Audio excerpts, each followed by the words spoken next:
أعوذ بالله من الشيطان الرجيم. ولله الأسماء الحسنى فادعوه بها وذروا الذين يلحدون في أسمائه سيجزون ما كانوا يعملون. السلام عليكم ورحمة الله وبركاته. الحمد لله رب العالمين والصلاة والسلام على سيد الأنبياء والمرسلين نبينا محمد وعلى آله وصحبه أجمعين ومن تبعهم بإحسان إلى يوم الدين. اسماء حسنہ میں آج ہمارے ساتھ اللہ تعالیٰ کے ناموں میں ایک عظیم نام الحکیم. قرآن کریم میں الحکیم 91 بار 91 بار آیا ہے اور سارے مقامات میں کسی نہ کسی دوسرے نام کے ساتھ جڑ کر آتا ہے، جیسا کہ العزیز تقریباً 46 مرتبہ 46 مرتبہ جو ہے قرآن کریم میں الحکیم العزیز الحکیم یہ دونوں مل کر آیا ہے. جیسا کہ سورہ حدید میں اللہ تعالیٰ فرماتا ہے سبح للہ ما فی السماوات والارض وہو العزیز الحکیم. آسمان و زمین میں جو بھی ہیں اس کی پاکی بیان کرتے ہیں اور وہ زبردست طاقت والا اور بڑی حکمت والا ہے. اسی طریقے سے کبھی العلیم کے ساتھ آیا ہے اور 37 مرتبہ، اور اکثر موقع پر العلیم پہلے اور الحکیم بعد میں. العلیم الحکیم جیسا کہ سورہ نساء آیت نمبر 26 میں فرماتا ہے واللہ علیم حکیم. اسی طریقے سے الخبیر کے ساتھ آیا ہے 4 مرتبہ وہو القاہر فوق عبادہ وہو الحکیم الخبیر. سورہ انعام آیت نمبر 18 میں وہی اللہ ہے جو اپنے بندوں کے اوپر سے غالب ہے اور وہ بڑا باخبر حکمت والا اور بڑا باخبر ہے. اور کبھی تواب کے ساتھ آیا ہے 1 مرتبہ جیسا کہ ولولا فضل اللہ علیکم ورحمتہ وان اللہ تواب حکیم. سورہ نور آیت نمبر 10 میں. اور اسی طریقے سے العلی الحکیم یہ بھی قرآن کریم میں سورہ شورى آیت نمبر 51 میں آیا ہے فیوحی بإذنہ ما یشاء انہ علی حکیم. اور 1 مرتبہ وَكَانَ اللَّهُ وَاسِعًا حَكِيمًا الواسع کے ساتھ آیا ہے. اور اسی طریقے سے الحمید کے ساتھ بھی آیا ہے تنزیل من حکیم حمید. الحکیم کے معنی علامہ ابن الاثیر رحمۃ اللہ علیہ فرماتے ہیں کہ اللہ تعالیٰ کے ناموں میں الحکم والحکیم اور یہ دونوں الحاکم کے معنی میں ہیں.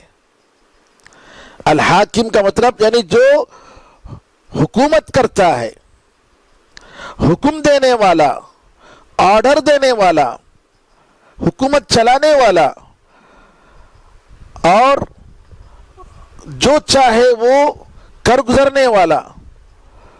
اور اسی طریقے سے وہی اللہ ہے جو چیزوں کو بناتا ہے اور اس کے اندر پرفیکٹنس پیدا کرتا ہے. اور دوسرا معنی الحکیم کے حکمت والے کے بھی ہیں. حکمت کا مطلب یعنی بہترین چیزوں کو بہترین طریقے سے پہچاننا، یا کہ جو جن چیزوں کو بناتا ہے اس کو بہترین طریقے سے بناتا ہے، اس کو معلوم ہے کیسے بنانا چاہیے اور اس میں پورے پرفیکٹنس کے ساتھ، پوری بہتری کے ساتھ. علامہ طبری رحمۃ اللہ علیہ فرماتے ہیں الحکیم الذی لا يدخل تدبیرہ خلل ولا زلل. الحکیم وہ ہے جس کی تدبیر کائنات میں نہ کسی قسم کا خلل نہ کسی قسم کی غلطی واقع ہوتی ہے. علامہ ابن القیم رحمۃ اللہ علیہ فرماتے ہیں کہ صحیح عقل اور سلیم فطرت قرآن و حدیث جو کچھ بتاتے ہیں اس پر دلالت کرتی ہیں، اس کے موافق ہیں. کیا کہ اللہ تعالیٰ بڑی حکمت والا ہے، کوئی چیز وہ بیکار نہیں کرتا بغیر کسی مصلحت یا فائدے کے یا غرض کے، ہرگز نہیں، بلکہ جس مقصد سے وہ کرنا چاہتا ہے وہ بڑی باحکمت اور بہت ہی فائدہ مند اور مصلحت والا مقصد ہوتا ہے. بلکہ اللہ تعالیٰ کے سارے افعال، سارے کام، یہ سب انتہائی حکمت کے تحت صادر ہوتے ہیں. اور اسی معنی میں اللہ تعالیٰ کا کلام اور اس کے رسول صلی اللہ علیہ وسلم کا کلام بھی دلالت کرتا ہے. بے شمار مقامات میں اس کی تفصیل آئی ہے. اور فرماتے ہیں کہ الحکیم جس ذات کا نام ہے، اس کا تقاضا یہ ہے کہ بہترین انجام تک پہنچنے کے لیے اپنے افعال کے ذریعے وہ جس طریقے سے پہنچنا چاہتا ہے وہ ہو کر رہتا ہے. یعنی ایسے ساری چیزوں کا انجام اچھے طریقے سے کرنا اور اپنے احکام کو اور اپنے افعال کو بہتر طریقے سے بجا لانا، حکمت کے ساتھ، پرفیکٹنس کے ساتھ، ہر چیز کو اس کی جگہ بہتر طریقے سے رکھنا، یہ ہے الحکیم. علامہ سعدی رحمۃ اللہ علیہ فرماتے ہیں الحکیم وہ ہے جس کی بہت بڑی حکمت ہے اس کے مخلوقات میں اور اس کے آرڈر میں، اس کے احکام میں، اس کے اوامر میں، جس نے ہر وہ چیز جس کو بنایا اس کو بہترین طریقے سے کیا. قرآن میں اللہ تعالیٰ سورہ مائدہ آیت نمبر 50 میں فرماتا ہے وَمَنْ أَحْسَنُ مِنَ اللَّهِ حُكْمًا لِقَوْمٍ يُوقِنُونَ، یقین کرنے والوں کے لیے اللہ سے بڑھ کر حکم دینے میں بہتر کون ہو سکتا ہے؟ ایمان والوں کے لیے اللہ سے بہتر حاکم، حکم دینے والا، آرڈر دینے والا کون ہو سکتا ہے؟ یہ اللہ تعالیٰ کی ذات ہے. اور فرماتے ہیں کہ اللہ تعالیٰ کوئی چیز بیکار نہیں پیدا کرتا، شروع میں بھی اسی کا حکم ہے، آخرت میں بھی اسی کا حکم ہے. اور 3 قسم کے جو احکام ہیں، آرڈر ہیں، ان آرڈر میں اس کے ساتھ کوئی شریک نہیں. اور وہ کیا ہے 3 قسم کے احکام؟ اس کی شریعت، اس کی تقدیر اور اس کا بدلہ دینا. اور حکمت کا مطلب ہر چیز کو اس کی جگہ پر رکھنا، اس کے مقام میں اس کو رکھنا، اسی کو حکمت کہتے ہیں. اور اسی طریقے سے الحکیم کے بارے میں فرماتے ہیں کہ حکمت، کمال حکمت سے وہ متصف ہے. اس کے اندر، اللہ تعالیٰ کے اندر حکمت یعنی انتہا درجے کی موجود ہے، اور وہ پورے طریقے سے کمال حکم، مخلوقات کے اندر اس کا آرڈر پرفیکٹ ہے، جو وہ کہتا ہے وہ ہو کر رہتا ہے. تو اس طریقے سے الحکیم کے معنی میں یہ ضروری ہے کہ اس کے اندر ہر قسم کا علم موجود ہو، وسیع علم والا، اور ہر چیز کے، ہر حکم کے ابتدا اور اس کے انتہا کو جاننے والا، اور بڑی تعریف کے قابل، زبردست طاقت والا، اور بہت زیادہ رحمت والا، ہر چیز کو اس کی جگہ پر رکھنے والا، اور اس کی حکمت کے بارے میں کوئی سوال نہیں کر سکتا، کوئی اعتراض نہیں کر سکتا. الحکیم کے معنی میں کیا کیا معنی موجود ہیں، ہم نے ان علماء کرام رحمۃ اللہ علیہ مجمعین کے کلام سے ہمیں یہ معلوم ہوا. اب آئیے اللہ تعالیٰ الحکیم ہے، اس نام کے کیا کیا آثار ہم دیکھتے ہیں. اللہ تعالیٰ حکیم ہے. ہم نے بتایا کہ الحکیم کے 2 معنی ہیں. ایک معنی کہ اللہ تعالیٰ حاکم ہے، حکم دینے والا ہے، آرڈر دینے والا ہے، اسی کا نظام ہے. اور دوسرا معنی ہم نے بتایا کہ حکمت والا. آئیے پہلے معنی میں کہ اللہ تعالیٰ آرڈر دینے والا ہے، اسی کا حکم ہے، اسی کا امر ہے، اس میں کیا کیا اس کے آثار ہم دیکھتے ہیں۔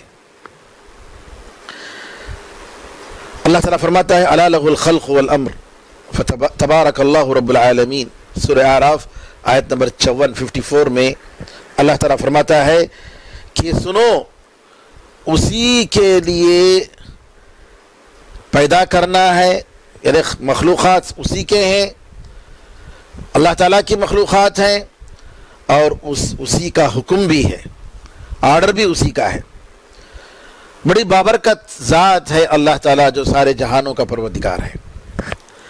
تو ہم نے جیسا کہ بتایا الحکیم کے دو معنی ہیں، تو آئیے کہ پہلا معنی الحکم کا مطلب یہ ہے کہ پوری کائنات میں دنیا اور آخرت، آسمان و زمین، سب کچھ اللہ تعالیٰ کا حکم ہی، اللہ کا آرڈر ہی چلتا ہے۔ اب یہاں پر حکم کے ہم 3 معنوں میں تقسیم کر سکتے ہیں حکم کو۔ ایک جیسا کہ میں نے بتایا کہ حکم جو ہے اللہ کا آرڈر قدری، کونی، امر قدری اور امر کونی کا مطلب یہ ہوا کہ اللہ تعالی جو آرڈر دیتا ہے وہ آرڈر ہو کر ہی رہے گا، اس آرڈر کی خلاف ورزی کرنے والا کوئی نہیں۔ مثال کے طور پر ہدایت دینا، گمراہ کرنا، زندگی دینا، موت دینا، کسی کو عزت دینا، کسی کو ذلیل کرنا، حکومتوں کو لانا، حکومتوں کو گرانا، جی یہ سب جو ہے اللہ تعالیٰ کے امر قدری کونی میں آتے ہیں۔ کونی کا مطلب کائنات میں اس کا نظام ہو کر رہے گا۔ یہ امر شرعی کے خلاف ہے۔ امر شرعی کا مطلب یہ ہوا کہ اللہ تعالیٰ شریعت کا آرڈر دیتا ہے، یعنی مطلب یہ ہے، دیکھیے اللہ تعالیٰ نے ایمان لانے کا حکم دیا، لیکن یہ چونکہ امر قدری، اللہ تعالیٰ کا جو امر قدری یا کونی ہے، جس میں اللہ نے لکھ دیا ہے کہ اس کے خاص بندے ہی ایمان لائیں گے، تو لہٰذا امر شرعی کا پورے طریقے سے ہونا یہ ضروری نہیں ہوگا، نہیں، اللہ تعالیٰ چاہے تو ہوگا، نہیں تو نہیں ہوگا۔ یعنی اللہ تعالیٰ نے فرعون، ابو جہل، حامان سب کو حکم دیا کہ وہ ایمان لائے، یہ امر شرعی ہے، لیکن اللہ تعالیٰ کی جو امر کونی ہے کہ اللہ تعالیٰ نہیں چاہا کہ یہ لوگ ایمان لائیں، اللہ نے نہیں لکھا، کیونکہ اللہ کو معلوم تھا کہ یہ لوگ کیا کریں گے، اللہ تعالیٰ کو معلوم تھا کہ یہ لوگ کیا کریں گے۔ ان کی شرارت اور ان کی تکبر اور ان کے کبریا کی وجہ سے اللہ نے ان کو ایمان سے روکا۔ جی ان کو اختیار دینے کے باوجود اللہ کسی پر ظلم نہیں کرتا ہے، لیکن اللہ کو معلوم ہے کون ایمان لائے گا، کون ایمان نہیں لائے گا، اس کا علم پورا پرفیکٹ ہے، اور اللہ پر کوئی اعتراض نہیں۔ اللہ تعالیٰ نے کمال علم کی وجہ سے وہ لکھ لیا کہ فرعون ایمان نہیں لائے گا، ابو جہل ایمان نہیں لائے گا، لوط علیہ السلام کی بیوی نوح علیہ السلام کی بیوی ایمان نہیں لائیں گے۔ اللہ کو معلوم تھا اور اللہ تعالیٰ نے پہلے ہی لکھ کر رکھا۔ جی تو یہاں امر، جیسا کہ میں نے کہا کہ آرڈر یہ 2 قسم کے ہیں، امر شرعی اور امر کونی۔ کونی کا واقع ہونا ضروری ہے، لیکن ضروری نہیں کہ اللہ اس کو پسند کرے۔ یعنی شیطان جو بہکاتا ہے یہ امر کونی میں آتا ہے، کیونکہ اللہ تعالیٰ کی مشیت کے بغیر کوئی کچھ نہیں کر سکتا، سب اللہ تعالیٰ کی مشیت کے انڈر میں ہے، اللہ کے ارادے کے ماتحت ہیں، اور یہ فرق کرنا بہت ضروری ہے۔ کیوں؟ اس وجہ سے یہ تقدیر کا مسئلہ ہے، بہت ہی اہم مسئلہ، ایک باریک مسئلہ ہے، اس وجہ سے کہ اگر یہ تفریق نہیں کریں گے تو معتزلہ نے یہی کی غلطی کی۔ معتزلہ نے کیا کہا؟ معتزلہ نے کہا کہ تقدیر کا انہوں نے انکار کر دیا، تقدیر نہیں، اللہ نہیں جانتا ہے، اللہ تعالیٰ واقع ہونے سے پہلے نہیں جانتا ہے، واقع ہونے کے بعد ہی جانتا ہے، نعوذ باللہ۔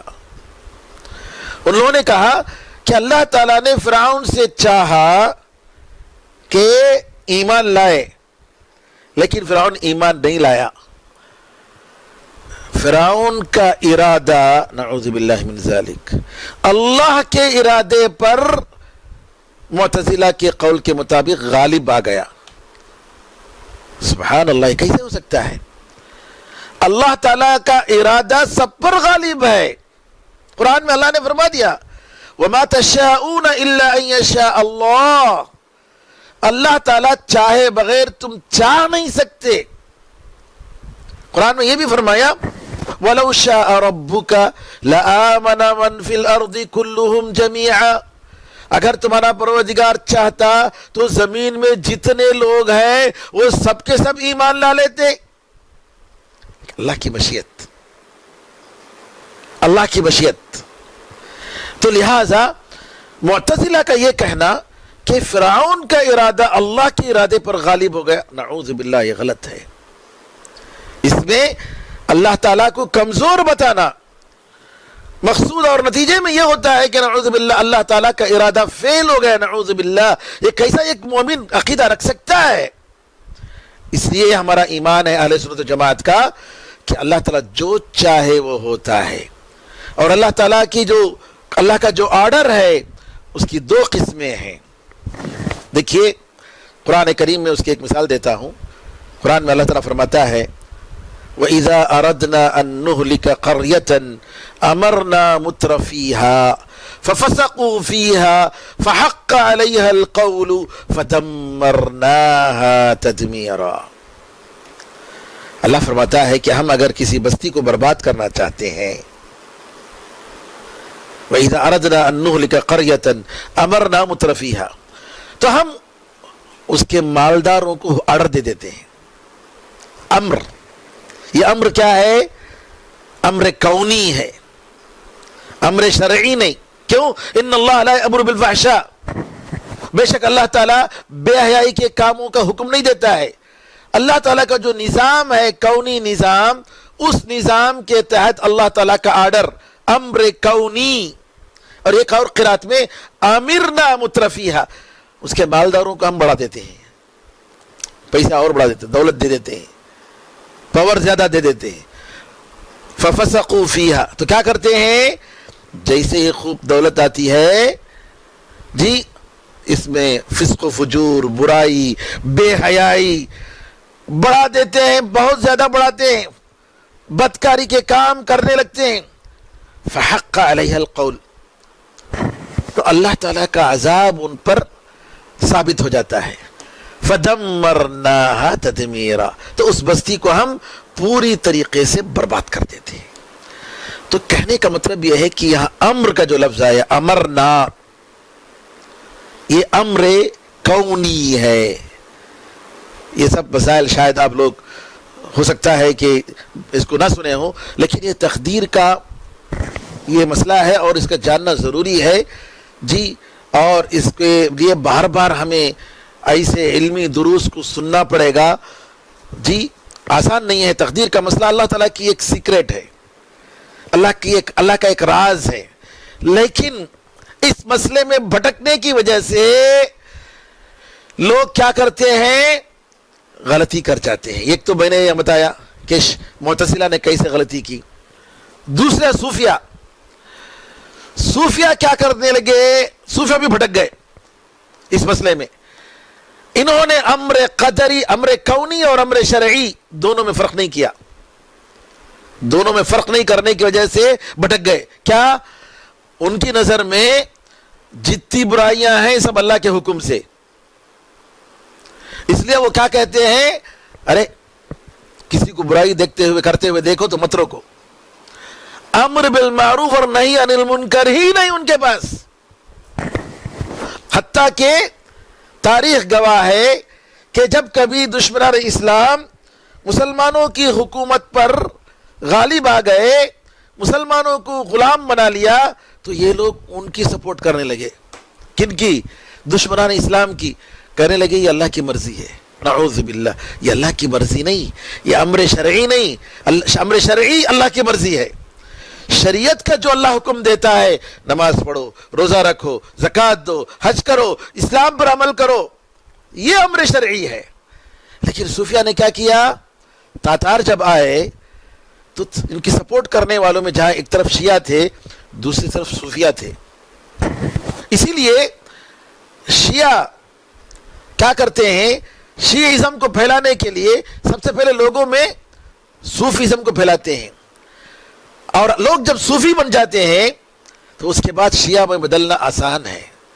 تو گویا ایک سٹیپ ہے شیعیزم کا کہ صوفیزم ایک صوفیزم شیعیزم کا ایک سٹیپ ہے، نعوذ باللہ، اور آسانی کے ساتھ. اسی لیے آپ دیکھیں گے تصوف کے جتنے راستے ہیں، جتنے ان کے پاس طریقے ہیں، یہ سب علی کے پاس جا کر ملتے ہیں، جیسا کہ شیعیزم کے سارے طریقے علی کے پاس جا کر ملتے ہیں.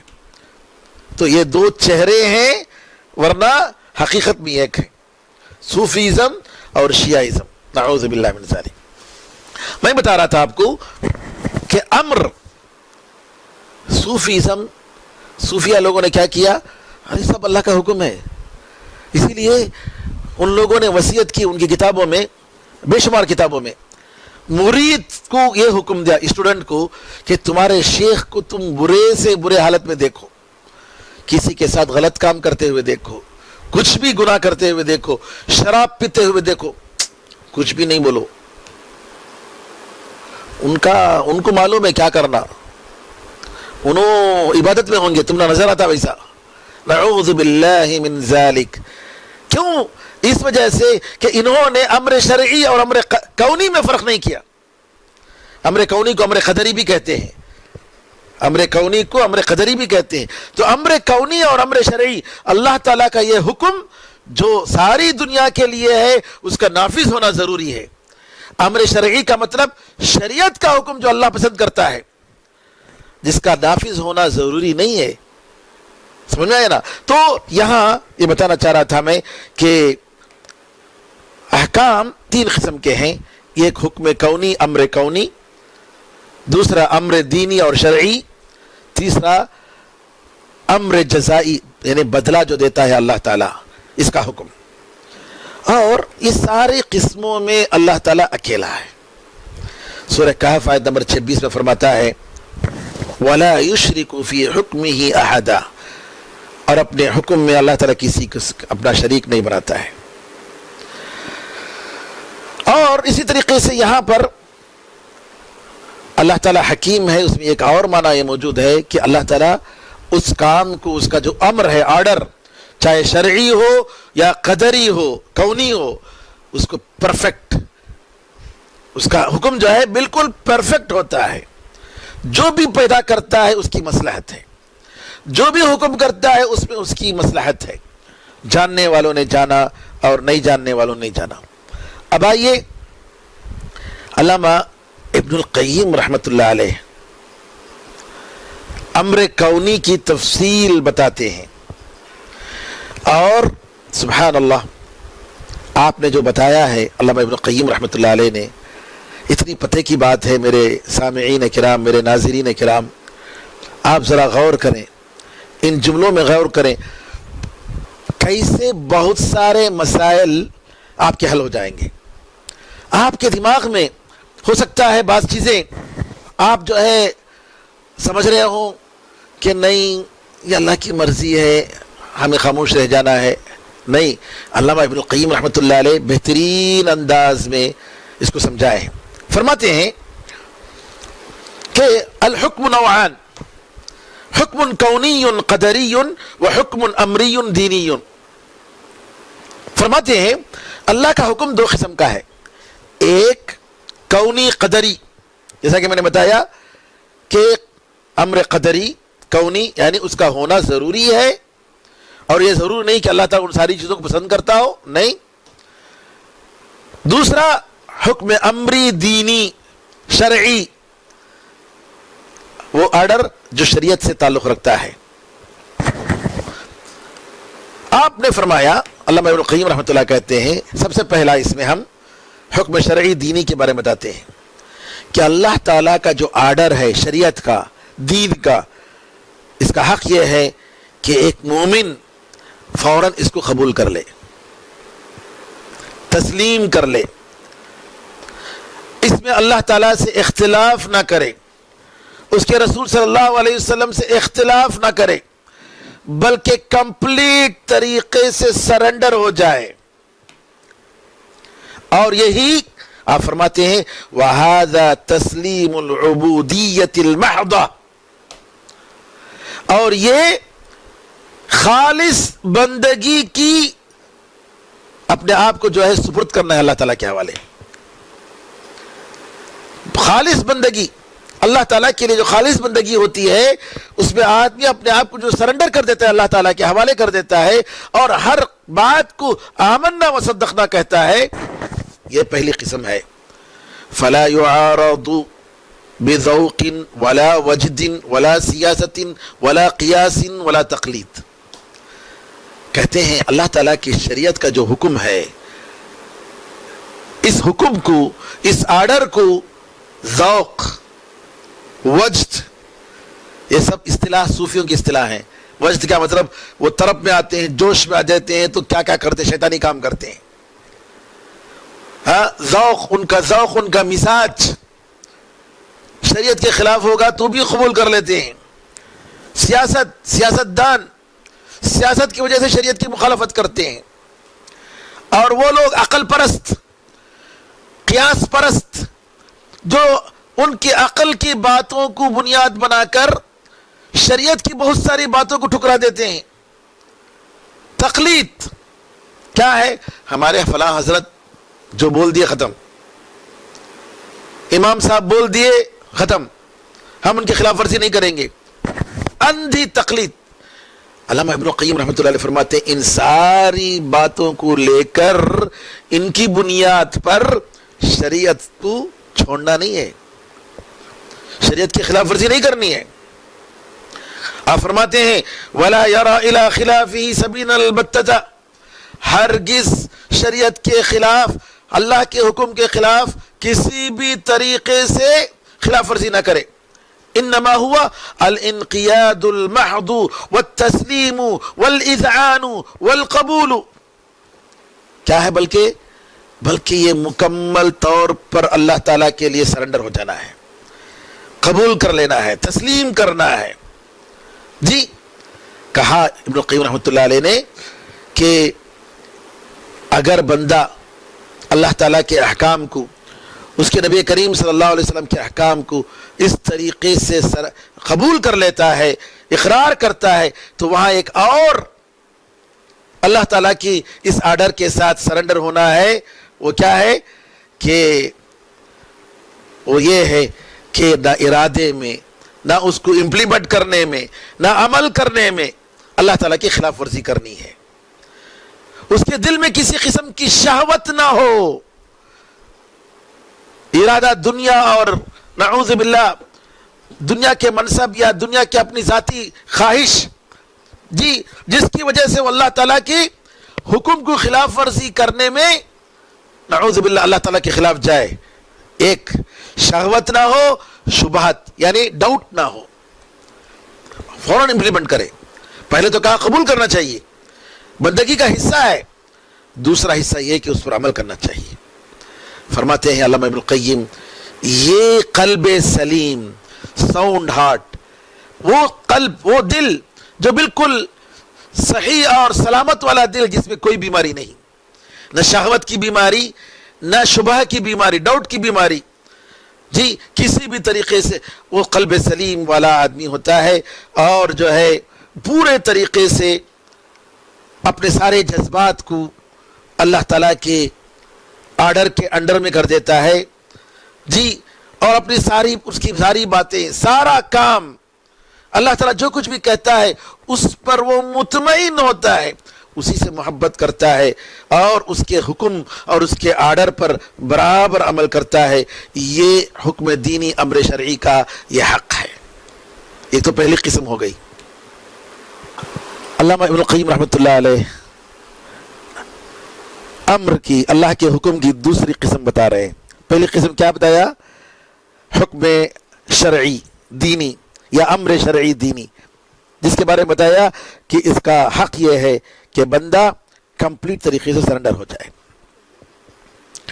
آئیے حکم کونی قدری،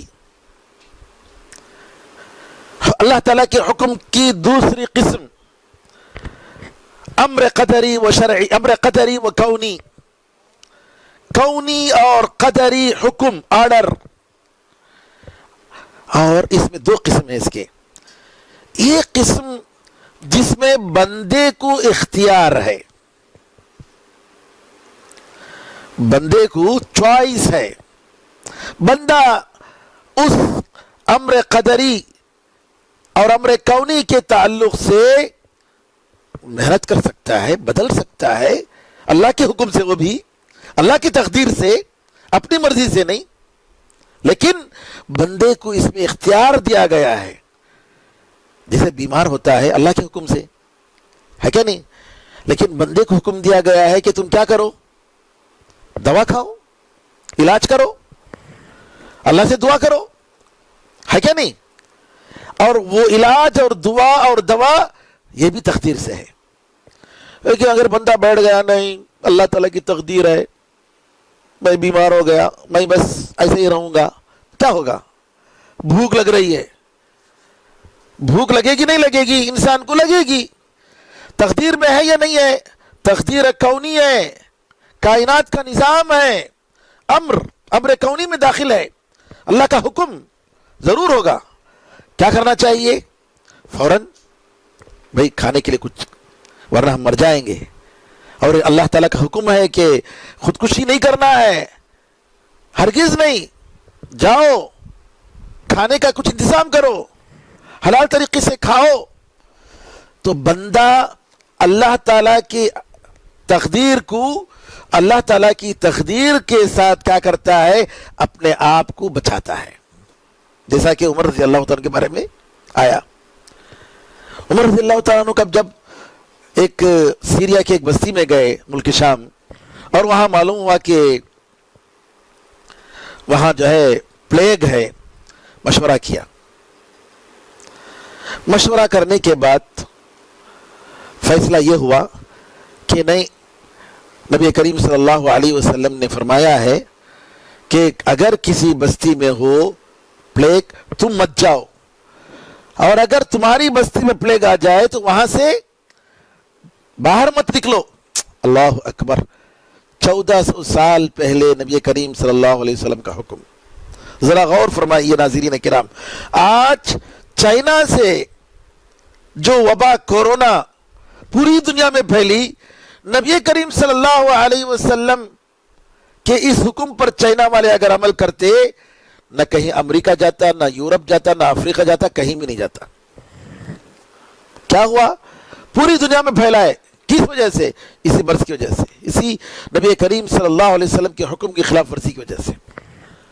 ایک ایک آدمی آیا پھیلاتا گیا، نعوذ باللہ من ذالک. عمر رضی اللہ تعالیٰ عنہ نے کیا کیا؟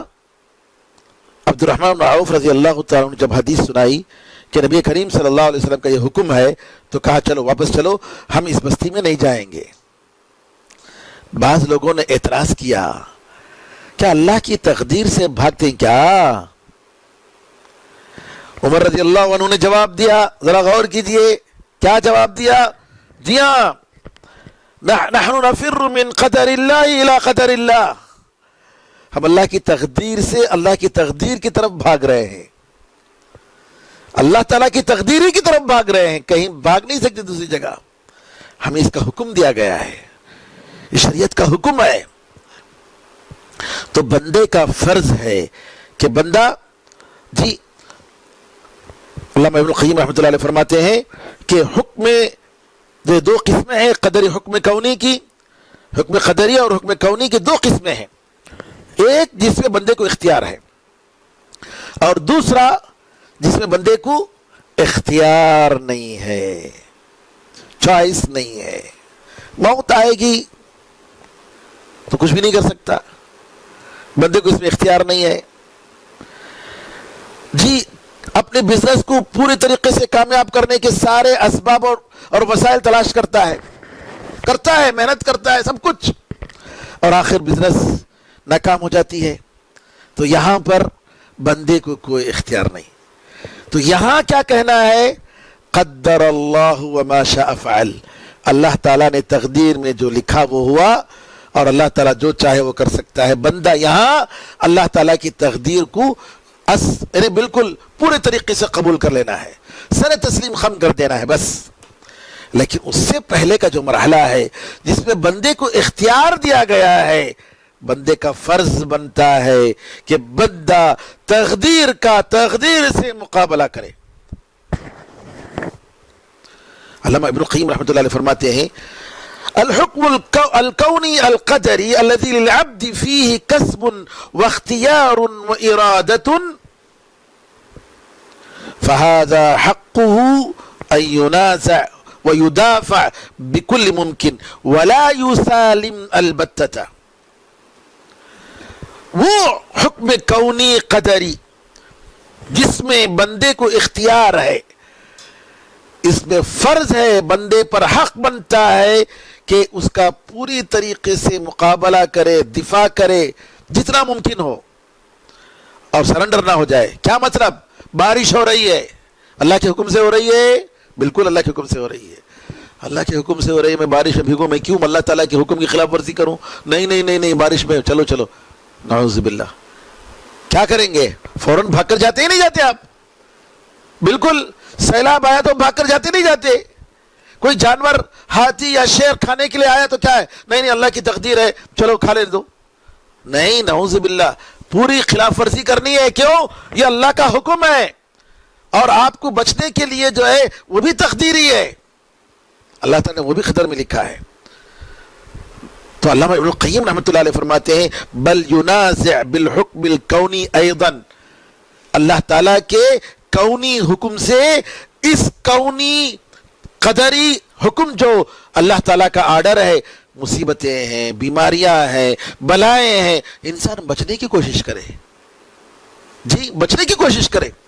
کورونا ہے، اللہ تعالیٰ نے جو ہے اللہ کے حکم سے بیماریاں پھیلتی ہیں، نہیں نہیں نہیں، کیا بھی نہیں، میں مرے تو شہید، میں جاتا ہوں۔ میں کس نے کہا؟ اس طریقے سے اپنے آپ کو ڈالنے والا یہ شہید نہیں ہوگا، بلکہ اپنے آپ کو خودکشی کرنے والا ہوگا۔ ہاں، احتیاط کرنے کا حکم دیا گیا ہے آپ کو، احتیاط کیجئے، یہ شریعت کا حکم ہے۔ تو آپ یہاں کتنی بڑی غلط فہمی ہے جس کی وجہ سے آج ہم مسلمان ہاتھ کو ہاتھ ڈال کر جو ہے دھرے بیٹھے ہیں، بس کیا اللہ کی تقدیر ہے جو کریں گے۔ کھڑو، اٹھو، محنت کرو، کامیابی کے اسباب تلاش کرو، علم میں پیچھے ہو، اپنی قوم کو آگے بڑھاؤ، اجتماعیت اور اتحاد پیدا کرو۔ تمہارے ہاتھ میں میڈیا نہیں ہے، میڈیا بناؤ۔ کس نے روکا ہے؟ ہمیں بھی اللہ تعالیٰ نے وہ سارے وسائل دیے ہیں، کس کی غلطی ہے؟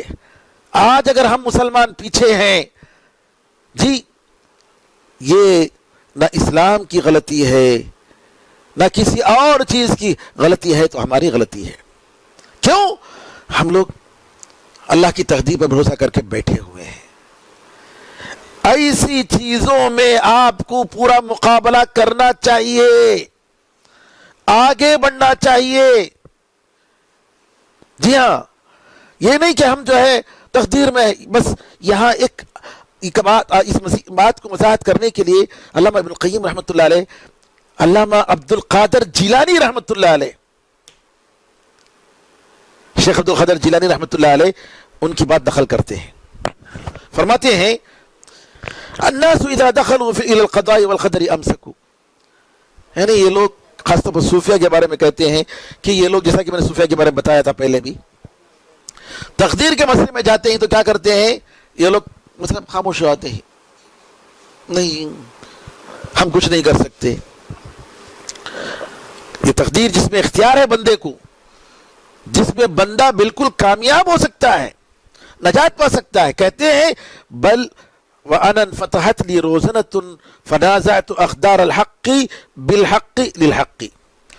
فرماتے ہیں علامہ شیخ عبد القادر جیلانی رحمۃ اللہ علیہ، اللہ تعالیٰ نے میرے لیے ایک اس میں جی راستہ نکالا، روشن دان اللہ تعالیٰ نے میرے لیے نکالا، اور میں نے اللہ تعالیٰ کی تقدیر کو، اقدار الحق یعنی اللہ تعالیٰ کی تقدیر کو میں نے تقدیر کے ذریعے، حق کے ذریعے، حق کے لیے میں نے کیا کیا؟ اس کا مقابلہ کیا.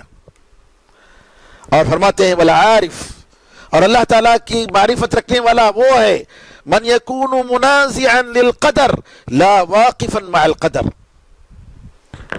جو ایسے مسائل میں تقدیر سے لڑنے والا ہوتا ہے، نہ یہ کہ تقدیر کے سامنے جو ہے جو بھی آتی ہے مصیبت یا شر، اس کے سامنے جو ہے ہاتھ باندھ کر کھڑے ہو جاتا ہے.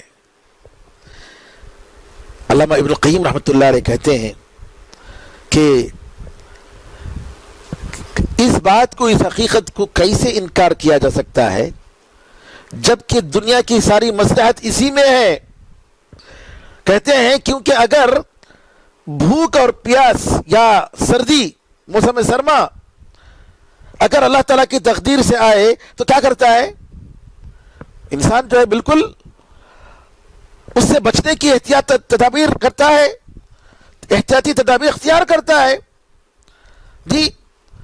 اور یہ نہیں کہ جو ہے وہ سرنڈر ہو جاتا ہے، چلو سردی ہو رہی ہے اللہ کی تقدیر ہے ہم سرنڈر ہو جاتے ہیں، تقدیر ہمارے اوپر آئے گی، جو بھی سردی جتنی بھی آئے برداشت کرو، بھوک جتنی بھی لگے برداشت کرو. بلکہ پورے طریقے سے وہ کیا کرتا ہے؟ دفاع کرتا ہے.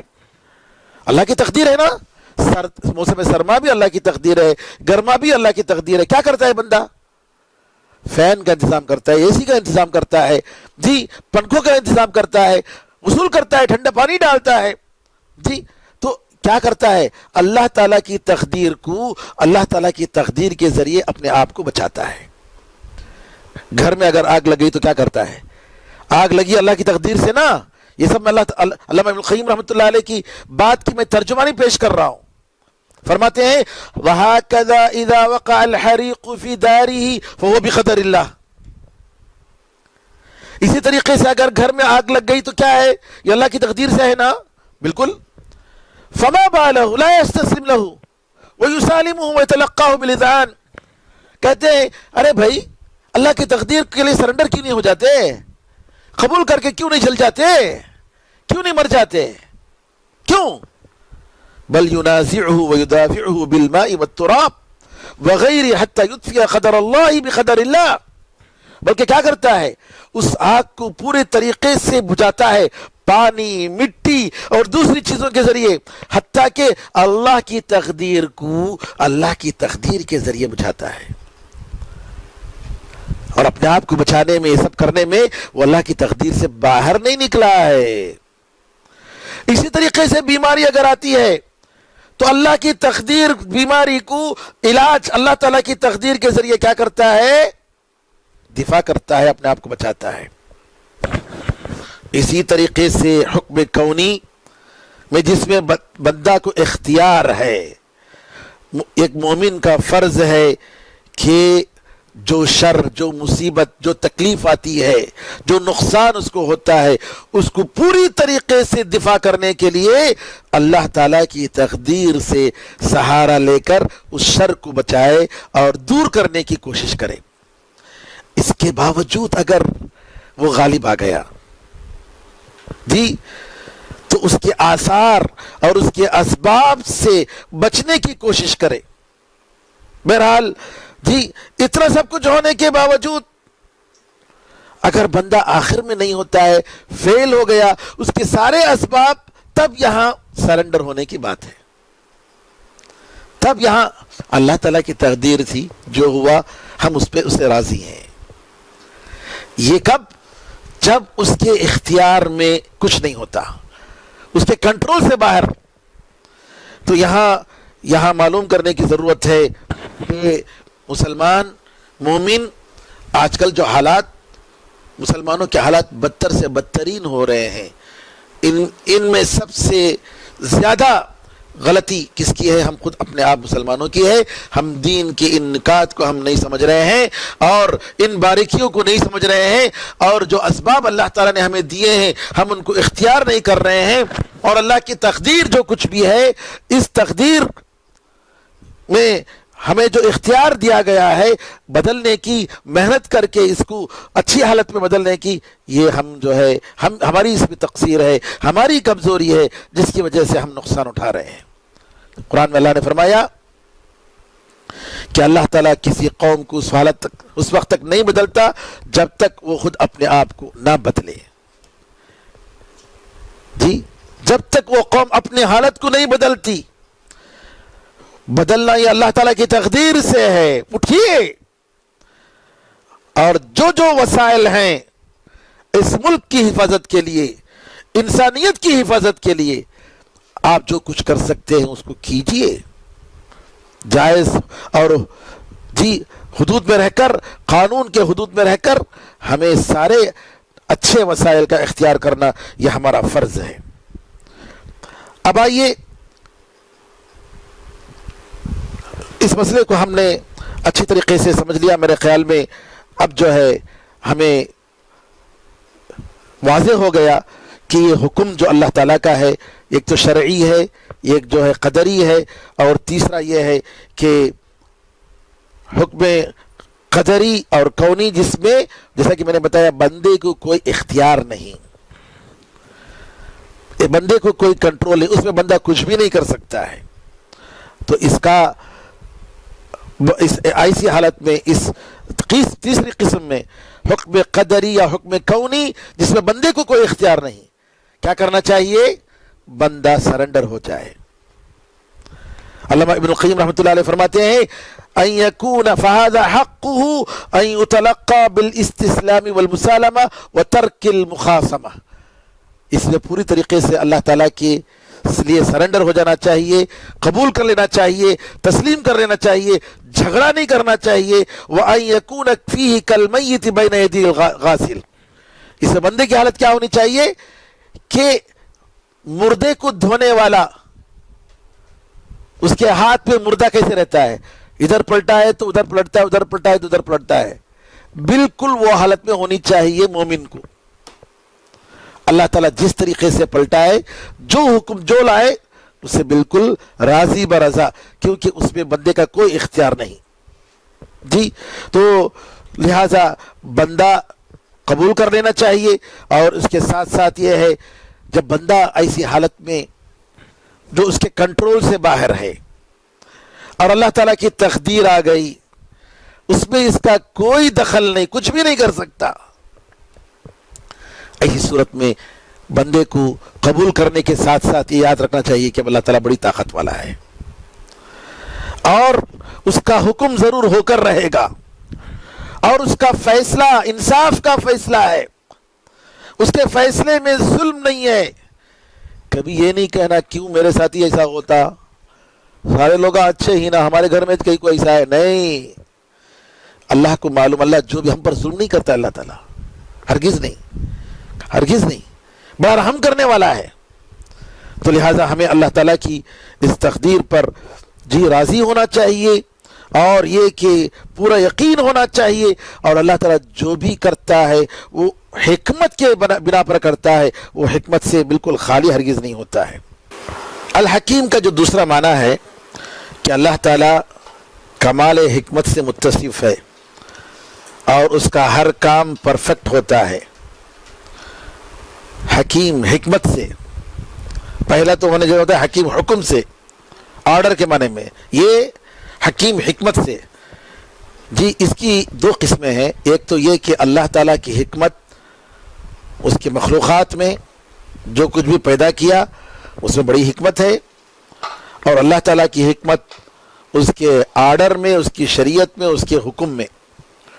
ہر حکم حکمت سے خالی نہیں ہے، کوئی نہ کوئی مقصد ہے.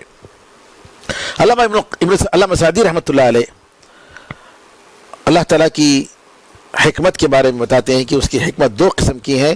ایک یہ ہے کہ الحکمت فی خلقی، اس کی مخلوقات میں اس کی حکمت، کیونکہ اللہ تعالیٰ نے جتنے بھی مخلوقات کو پیدا کیا ہے وہ حق سے پیدا کیا ہے، اور وہ حق پر مشتمل ہے، اور اس کا مقصد بھی برحق ہے. سارے مخلوقات کو بہترین طریقے سے پیدا کیا، بہترین طریقے سے ترتیب دی، اور ہر ایک مخلوق کو اس کے لائق بنایا، بلکہ مخلوق کے ہر جز کو بیکار نہیں بنایا. جی آپ اللہ تعالیٰ کے مخلوق میں کسی قسم کی کمی اور خلل نہیں پائیں گے. جی آپ دیکھیں گے کہ عقل مند لوگ اس کائنات کو دیکھ کر ایمان لاتے ہیں اور کہتے ہیں کہ سبحان اللہ، اللہ تعالیٰ کی کیا عجیب یہ کائنات ہے، یہ کیا بہترین نظام ہے، کس طریقے سے اللہ نے کتنے پرفیکٹ نس کے ساتھ اللہ نے پیدا کیا ہے. اور اللہ تعالیٰ بندوں سے چیلنج کرتا ہے، جاؤ دیکھو اللہ تعالیٰ کی کائنات میں کوئی عیب ہے، بار بار دیکھو. دوسرا یہ کہ اللہ تعالیٰ اس کی شریعت اور اس کے احکام میں اللہ تعالیٰ کی حکمت، کیونکہ اللہ نے جو شریعتیں بنائیں، کتابیں نازل فرمائیں، رسولوں کو بھیجا تاکہ بندے اللہ تعالیٰ کو پہچانے، اسی کی عبادت کریں، بہت بڑی حکمت. اللہ کی معرفت، اللہ کی پہچان، اللہ کی عبادت، یہ پوری کائنات کا مقصد ہے. اور جس کی وجہ سے اللہ تعالیٰ جنت و دوزخ کو پیدا کیا، پوری کائنات کو پیدا کیا، یہ زندگی عطا فرمائی. مقصد کیا ہے؟ اللہ کو پہچاننا، اپنے رب کو پہچاننا، اسی کی عبادت کرنا. اور یہ حکمت کے علاوہ کوئی حکمت نہ ہوتی تو وہی کافی تھا. کہ پوری شریعت حکمت سے بھری پڑی ہے، اس کے پورے احکام اور اس کے پورے مخلوقات حکمت سے بھری پڑی ہیں. آپ دیکھیں گے کہ شریعت کا ایک ایک حکم حکمت سے بھری ہوئی ہے، ایک ایک حکم حکمت سے بھرا ہوا ہے. سبحان اللہ، اس کی پوری شریعت، کتنا بہترین نظام اللہ نے بتایا. اللہ تعالیٰ نے جو بھی خبریں دی ہیں ان پر بندہ ایمان لاتا ہے، ان عقیدے کو تسلیم کرتا ہے. کیوں؟ کیونکہ وہ برحق ہیں. اور اللہ نے جو بھی بات بتائی، جو بھی حکم دیا، جس سے بھی منع کیا، وہ انسان کے دین اور دنیا اور آخرت کے فائدے کے لیے ہے. اور اللہ تعالیٰ کی شریعت کی یہ حکمت ہے کہ دلوں کی پاکیزگی کے لیے اللہ نے اس شریعت کو نازل فرمایا. عمل کی پاکیزگی، اخلاق کی پاکیزگی، صراط مستقیم پر جمع ہونے کے لیے، یہی مقصد ہے اس شریعت کا. تو دنیا کی زندگی اسی وقت سدھر سکتی ہے جب تک اس دین پر مکمل طریقے سے عمل نہ کیا جائے. جب آپ عمل کریں گے تب ہی اس دنیا کی زندگی سدھر سکتی ہے، ورنہ دنیا کی زندگی برباد اور آخرت بھی برباد. جب تک ہم عمل نہ کریں گے شریعت پر، ہماری دنیا ناکام ہے، نامراد ہے. اور آپ دیکھیں گے کہ یہ چیز بڑی دیکھی گئی ہے پوری 1400 سال کی تاریخ میں. جب بھی امت محمد صلی اللہ علیہ وسلم اس دین کے اصول اور فروع، بنیادی باتیں اور اس کے ہر بات پر انہوں نے عمل کیا ہے، وہ کامیاب ہوئے، دوسروں پر حکمران بنے. اللہ تعالیٰ نے انہیں دوسروں پر غلبہ عطا فرمایا. اور جب کبھی مسلمان اللہ تعالیٰ کے دین سے منہ پھیرا، اعراض کیا، نعوذ باللہ، اللہ تعالیٰ نے ان کو برباد کیا. دنیا بھی گئی، دین بھی گیا. علامہ اقبال رحمۃ اللہ علیہ فرماتے ہیں، اے باد صبا کملی والے سے جا کہیو پیغام میرا، قبضے سے امت بیچاری کے دین بھی گیا دنیا بھی گئی. کیوں؟ اس وجہ سے کہ دین جب چھوڑا تو دنیا کو بھی اللہ تعالیٰ نے برباد کر دیا، دنیا کی بھی ناکامی چلی گئی. جیسا کہ عمر رضی اللہ تعالیٰ عنہ نے فرمایا، نحن قوم اعزنا اللہ بالاسلام، ہم وہ قوم ہیں کہ اللہ تعالیٰ نے ہمیں اسلام کے ذریعے عزت بخشی، اسلام کے ذریعے سربلندی عطا فرمائی. فَإِن طَلَبْنَا الْعِزَّةَ بِغَيْرِهِ أَذَلَّنَا اللَّهُ، اگر ہم اسلام کے علاوہ کسی اور چیز سے سربلندی کی کوشش کریں گے، اللہ تعالیٰ ہمیں ذلیل کر دے گا، رسوا کر دے گا. تو اللہ تعالیٰ الحکیم ہے. تو اللہ تعالیٰ نے جو بھی مخلوقات پیدا کیے وہ حکمت سے بھری ہوئی ہے، وہ بالکل پرفیکٹ ہیں. اور اللہ تعالیٰ کی شریعت جو بھی ہے وہ شریعت، اس کے فیصلے، یہ سب بالکل پرفیکٹ ہیں۔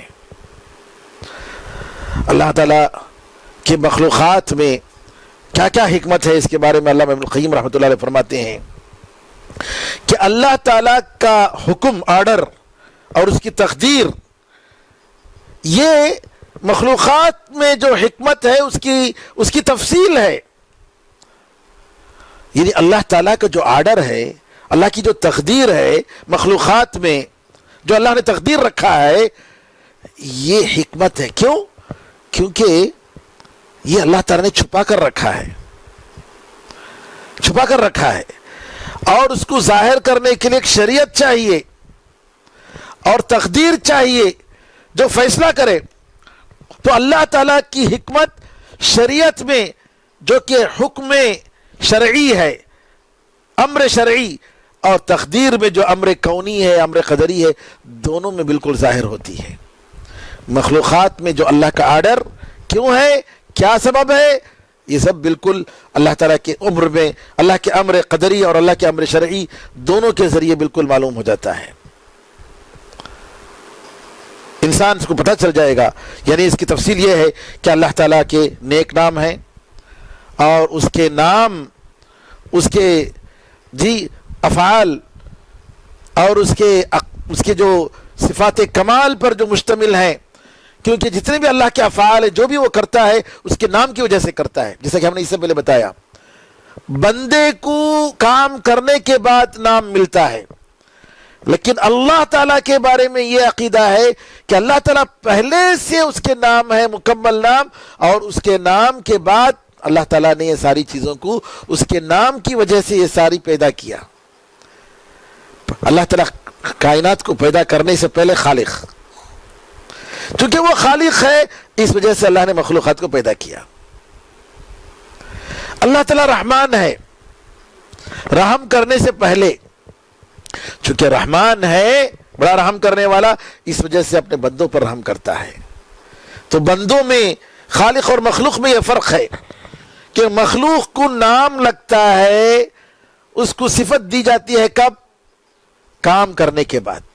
لیکن اللہ تعالیٰ کے بارے میں ہمارا یہ عقیدہ ہے کہ اللہ کے نام پہلے سے ہیں، اور اس کے نام کے نتیجے میں اس کے سارے کام ہوتے ہیں، یہ سارے آثار ہمیں نظر آتے ہیں۔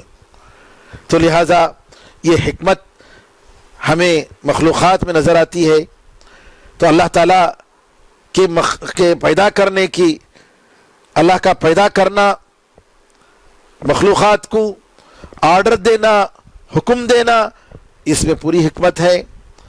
اور اسی طریقے سے اللہ تعالیٰ اپنے سارے مخلوقات میں بہتر طریقے سے جو بناوٹ دیا ہے، یہ سبحان اللہ، یہ اللہ تعالیٰ کی یہ حکمت اور اس کے پرفیکٹنس کی دلالت کرتی ہے۔ تو اللہ تعالیٰ ہر چیز کو اس کی جگہ میں رکھتا ہے، ہر چیز کو اللہ تعالیٰ نے اس کا راستہ بتایا ہے۔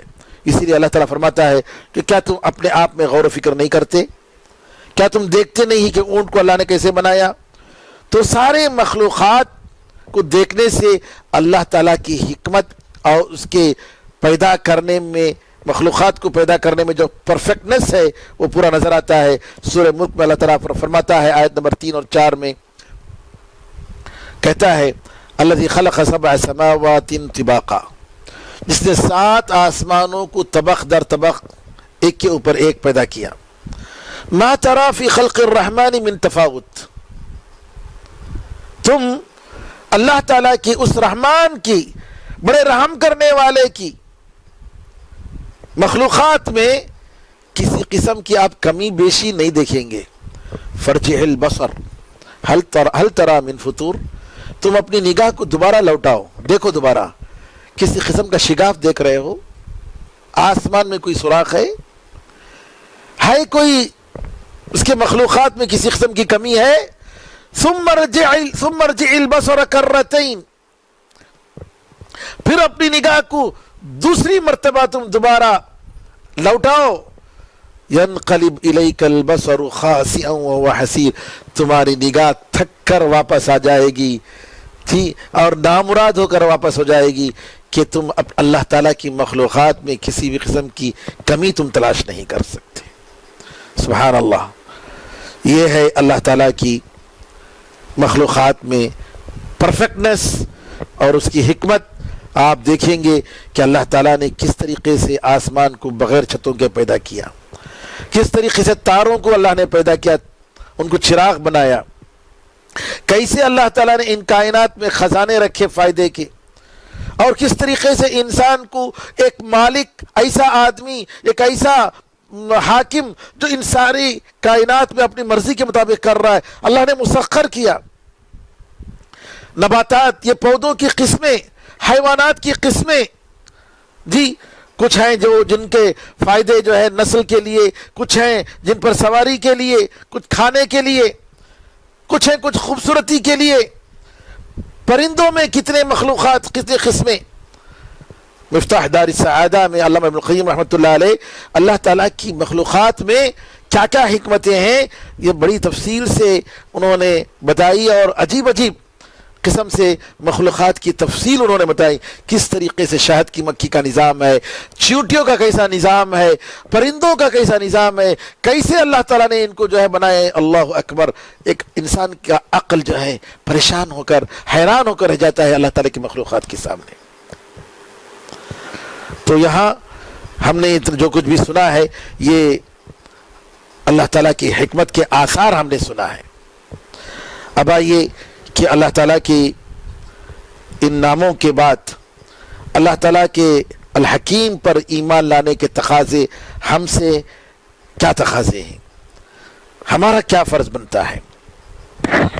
ہمارا فرض بنتا ہے کہ ہم سب سے پہلے اس کے آثار پر یقین کریں کہ اس کے مخلوقات میں، اس کی بناوٹ میں، اس کے پیدا کرنے میں ان مخلوقات کو کیسی پرفیکٹنس اور کتنی بڑی جو ہے بہترین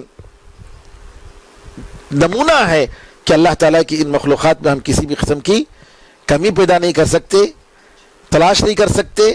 اور اسی طریقے سے اللہ کے امر قدری اور امر دینی دونوں اس میں اللہ تعالیٰ کے حکمت کے آثار ہیں، اور اس کی وجہ سے ہمیں اللہ تعالیٰ سے محبت، کہ جو اللہ اتنی حکمت کے ساتھ، اتنی پرفیکٹنس کے ساتھ ان کائنات کو پیدا کیا، شریعت کو نازل کیا، تقدیر بنایا، ہمارا فرض ہے کہ اس حکیم ذات سے پوری طریقے سے ہم محبت کریں، کیونکہ وہی ہماری ساری زندگی کا مالک ہے، اسی کے ہاتھ میں ہمارا نفع اور نقصان ہے۔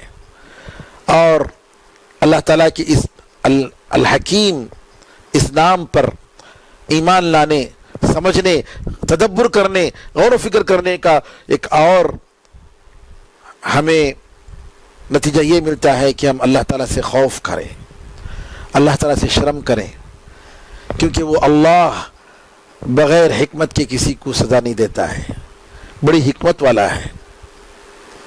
جی ہاں، اور اللہ تعالیٰ کا جو بھی حکم ہے وہ حکمت سے بھرپور ہے، تو ہمیں اللہ تعالیٰ سے ڈرنا چاہیے، اسی سے محبت کرنی چاہیے اور اسی سے امید کرنی چاہیے، اور اسی طریقے سے اللہ تعالیٰ کا شکر ادا کرنا چاہیے کہ اللہ تعالیٰ نے اس عظیم دین کو ہمیں قبول کرنے والا اور ماننے والا بنایا، اور دعا کرنا چاہیے کہ اللہ تعالیٰ اس عظیم دین پر ہمیں موت کی توفیق عطا فرمائے، اسی پر ثابت قدم رہنے کی توفیق عطا فرمائے، جیسا کہ نبی کریم صلی اللہ علیہ وسلم سجدے میں دعا کرتے تھے، اللہم یا مقلب القلوب ثبت قلبی علی دینک ویا مصرف القلوب صرف قلبی الی دینک الی طاعتک۔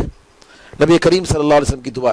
اسی طریقے سے ایک اور دعا ہے، یا ولی الاسلام و اہلہ ثبتنی بہ حتی القاک۔ ایک اور روایت میں مسکنی حتی القاک، کہ اے اللہ، اے اسلام کے ولی ذمہ دار اور اس کے ماننے والوں کے ذمہ دار، اے اللہ مجھے اسلام پر ثابت قدم رکھ حتیٰ کہ میں تجھ سے ملوں، تجھ سے ملاقات تک۔ سبحان اللہ، تو یہ دعا ہمیں ہمیشہ کرتے رہنی چاہیے۔ اور اسی طریقے سے الحکیم پر ایمان لانے کا تقاضا یہ ہے کہ ہم اللہ تعالیٰ کے سارے احکام کو ہم قبول کر لیں اور اس کے سامنے ہم سرنڈر ہو جائیں اور اللہ تعالیٰ کی شریعت کی طرف ہی ہم جو ہے فیصلہ کرنے کے لیے چاہیں، کسی اور کو ہم نہ مانیں بلکہ اللہ تعالیٰ کی جو شریعت ہے ہمارے سارے اختلافات کا حل ہم اسی میں تلاش کریں، اور یہی حقیقت میں بندگی ہے۔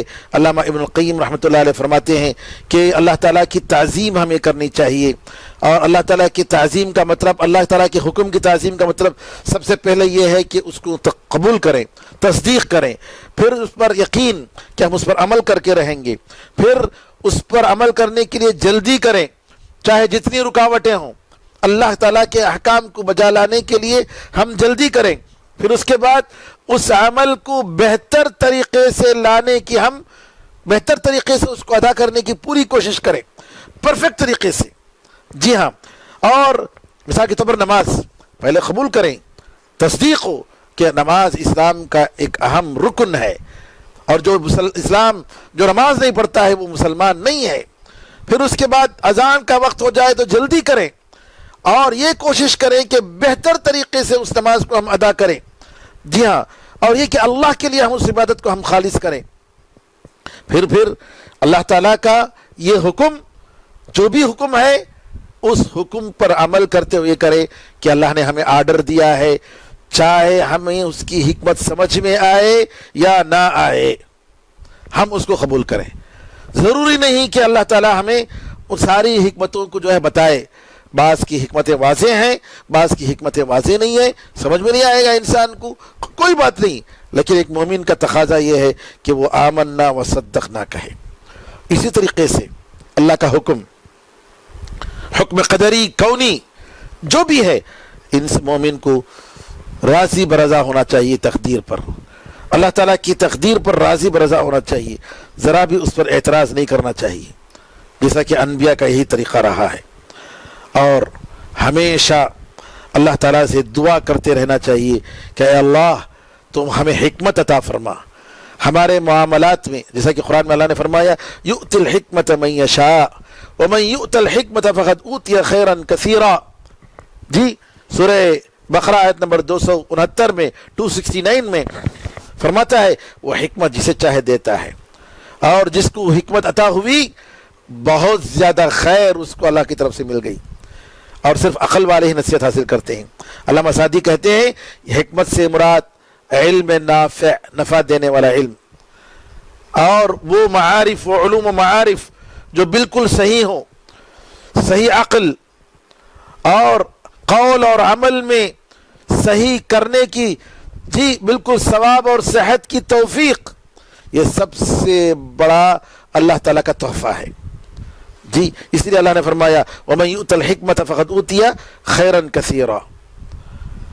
تو یہاں پر اللہ تعالیٰ کا جو الحکیم کی جو صفت کہ اللہ تعالیٰ جو بھی کرتا ہے بڑی حکمت کے ساتھ کرتا ہے، ایک انسان جو عقل مند ہے اس کے لیے کافی ہے کہ کائنات کو دیکھ کر، یہ شریعت کو دیکھ کر یقین کر لے کہ جو بھی ہے اسی پروردگار کا ہے، اور وہ فوراً اس پر یقین کر کے اس کی باتوں پر ایمان لائے۔ اللہ تعالیٰ سے دعا ہے کہ اللہ تعالیٰ ہم سب کو حسن عمل کی توفیق عطا فرمائے، علم نافع عطا فرمائے، وہ حکمت ہمیں عطا فرمائے، وہ پرفیکٹنس ہمارے عمل میں اور ہماری باتوں میں عطا فرمائے، اور ہمارے گناہوں کو معاف فرمائے، اس دنیا سے جلد از جلد اس وبا کو دور فرمائے، اور سب کو عافیت میں رکھے، مسلمانوں کی حفاظت فرمائے۔ آمین ارحم الراحمین، والحمد للہ رب العالمین، وصلی اللہ وسلم علی نبینا محمد وعلی آلہ وصحبہ اجمعین، والسلام علیکم ورحمۃ اللہ وبرکاتہ۔ سبحانک اللہم وبحمدک، اشہد ان لا الہ الا انت، استغفرک واتوب